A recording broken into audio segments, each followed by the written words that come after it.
Welcome to Doc's Daily Dose for Dads, prescribed by Dr. Harrison. All right, I got a story for you about something that just happened the last 48 hours. And it's a story to share that, proof's in the pudding. What I'm talking about is effective if you implement it consistently. It's a story of a proud father who's just like tooting his horn about his son. It's a story about a brave young man at the age of 9 years old he just turned 9 in April, right? And it's a story that has a ton of lessons in it. And I'll try to point out each lesson as I go along the way. But I feel so proud that I may skip over a few. So the other day, I picked my son up from school and he informs me that he's gotten in trouble, but he doesn't understand why. And it's been threatened that he's going to have to go see the dean. And he's crying and he's tearing up and he's super emotional. And he tells me the story. His friend that was with him told me the story as well. And there was no reason for him to get in trouble or be threatened to be sent to a dean. Even if he did what he was being accused of doing, there's no reason to get in trouble for that. But that's besides the fact. The fact is, he didn't do it. So first lesson, I was kind of like, man, like toughen up. Like you don't have to be so emotional. You didn't do anything wrong. Like don't start crying. But lesson one that I learned, not every kid is tough on the exterior. Most kids aren't. I always think back to myself, and I had some soft spots on the inside, but I was tougher on the outside because I had been through some tougher life situations. So it's expected that my, skin was a little thicker. My boys haven't had to really have tougher life situations because I've set up a really nice life for them. And me and my wife have really taken care of them. So things like this was the first time he was really going to potentially be in trouble, and he was freaked out. So I had to take a step back and be like, yeah, I know you got some hood or some street in you and you can, kind of get riled up sometimes, but that's not your kid's life. He's a different kid, okay? Back to the story. So I told him, look, don't worry, but I'm going to give you a chance. Is everything you're telling me the truth? And I talked to his friend too. Is it the truth? Because I will fight to the end for you. But if I go up there to defend you and other parts of the story come out, then you've broken trust. Now we've got a big problem and you don't have to worry about school. You got to worry about dealing with me. So there's lesson number 2. Trust what your kids say until they give you a reason not to. But also do your investigative homework. Ask all people involved. Find out what's going on. Now that just didn't include his friends. I was going to find out from the person who falsely accused him. Oh, you better believe I was. And so I was like, don't worry. It's okay. You don't have to be upset. We'll handle it. And I said, I haven't gotten any kind of message saying that you're going to be sent to the dean. And I expect if my kid has to be sent for disciplinary action, for me to be contacted. I don't care what it is. I want to know. Now, that doesn't mean I'm always going to be on my son's side. If he messed up, I still want to know that he's got to go see a dean. So I kept checking my emails throughout the night. Nothing. So and as this ended and the night was going on, I was fired up. I was like, I had all these assumptions running through my head. I talked to the wife about it. She was fired up. And I was like, but look, we got to chill. Because a really good friend of mine reminded me to give it a little bit of time when you have high emotions. There's your next lesson. I remember once when I was like one of my first or second years of coaching as a head coach, I was like 24, 25 years old. And we were playing a team that had been dominating the league, and I thought we had a team prepared for them. And we were ready, but when this other team came out, they completely dominated us from first whistle to last whistle. And this was at our homecoming. And, as the games end and they shake hands, all the boys go take a knee in a huddle, and the coach comes over and says something to them. I walked right over to him and I was like, I don't know who you guys are. I didn't coach you to play like this. I didn't coach you to be soft. I didn't coach you to roll over or anything like that. And guess what? I don't talk to strangers. And I walked away. And I turned right into a reporter and I repeated the exact same thing. Totally my mistake, dumb move, dumb 24-year-old move who had never been a head coach before, just didn't understand the magnitude of the situation.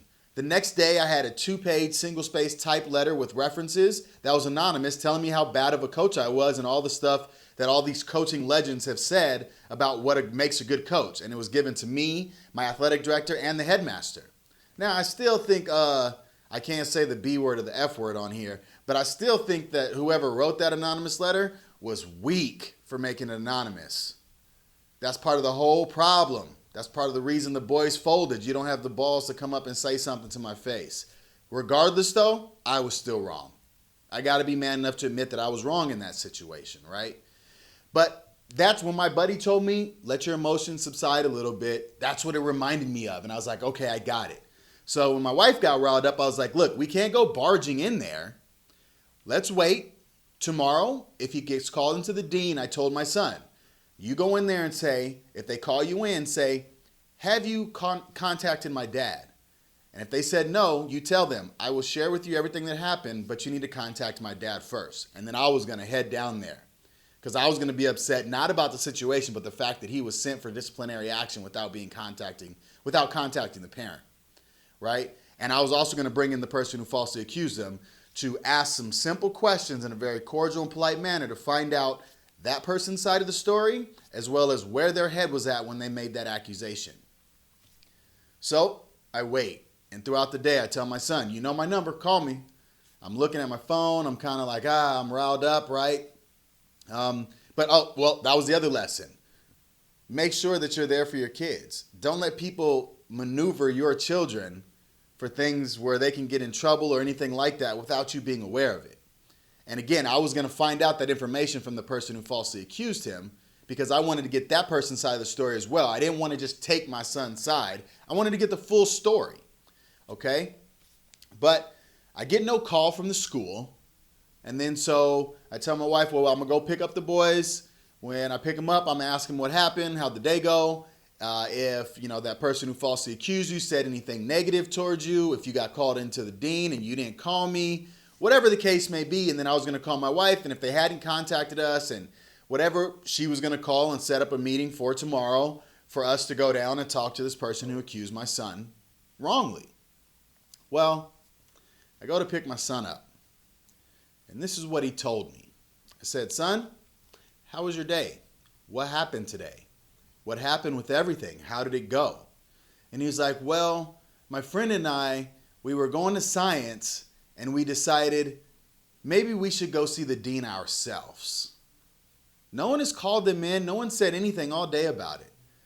This is the first time my son has ever been worried or anxious or not happy to go to school in 4 years, 5 years. And so they decided, we're done being anxious and worried and walking on eggshells. Let's go face this and go talk to the dean. So they told their teacher. The teacher said, sure. They went and talked to the dean. They said, we had an incident yesterday. They explained to the dean what happened, and the dean said, go see that person around lunchtime. Now, before lunchtime came a little bit later, my son was asked to take some materials to another part of the school where that person who accused them happened to be. And he walked in with his friend from class. They dropped off the materials, and that person who falsely accused them excused the other classmate and had my son stay there.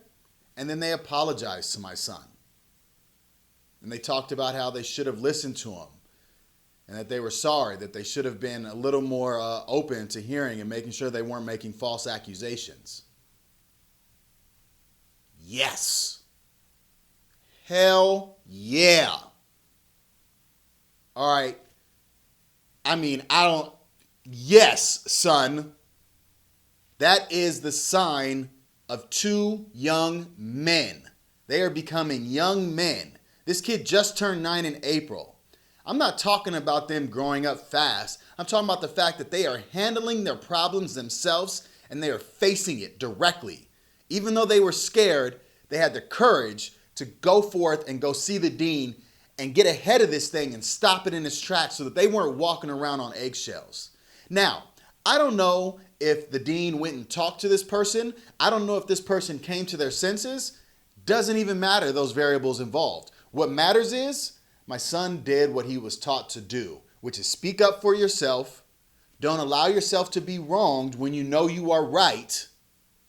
And do everything in your power to handle your problem yourself instead of pointing fingers or bringing other people in. Take care of it if you can take care of it. And that's exactly what he did. I'm so proud of that kid. I was speechless when he told me what happened. Called the wife and was like, you won't even believe this. Last lesson. If you teach your kids the right stuff, you teach them how to speak up for themselves. You talk to them about justice and what's right and what's wrong, and standing your ground, and letting them know that you have nothing to be scared of, that no outside entity has more control over this household and our family than we do. They will act accordingly, just as my boy did. Now, I have no expectations that my kids are going to be perfect, that they will never get in trouble, that they're going to grow up to be the president or anything. I don't know what they plan on doing, and I don't know what kind of stuff that's going to happen. And I'm not suggesting the advice that I give is going to make a perfect child or a perfect relationship with you and your child. Because perfection, it simply doesn't exist. If the world was perfect, if everyone was perfect, what would be the point of living? There'd be no fun, no mistakes, no growth. Perfection doesn't exist, right? But if you implement the stuff I'm talking about, you will see changes and results, just like I saw with my boy today. And damn, am I proud of that kid. So proud of him. Guess one more lesson for you. What do you do when they do something like that? You reward the hell out of them. So I told him, hey, come on down to practice. You hang out with your buddy. I got to be here for another hour and a half. When the day's over and we go home, whatever you want for dinner, we'll go anywhere. It's on me. I got it taken care of. Get you a nice little dessert as well. He really just wants to get a soda with his dinner, which I don't know about that because we don't really do soda in the house like that. But I might get him a juice or something. But reward them for doing the right thing. And now, I don't have to go talk to that person who falsely accused him. I don't have to go up to the school and make a scene. The school also knows my son knows how to handle himself. And my son knows how to go about it the proper and correct way without getting mommy and daddy involved to handle his battles. Which we weren't going to handle it. We were going to, I don't even know the word, demolish these false accusations. But he took care of himself. And man, do I love him and I am proud of him. So shout out to you, Boog. Shout out to anybody who's implementing the stuff that I'm sharing. If you're getting some good results and some incidents, hit me up, let me know. But as always, man, the proof is in the pudding. All right, that's Doc's Daily Dose for Dads. Don't forget to hashtag Doc's Daily Dose for Dads, hashtag 4D. Hit the subscribe button. Check out all social media at rebirthbx, Apple Podcasts, Google Play Music, also the website rebirthbx.com. Just finished an interview yesterday with Extraordinary People magazine that should be coming out soon. Dope, great interview, a lot of good stories. I'll be sharing that once it comes up. I'll holler at y'all tomorrow. I'm going to go get this kid whatever he wants to eat.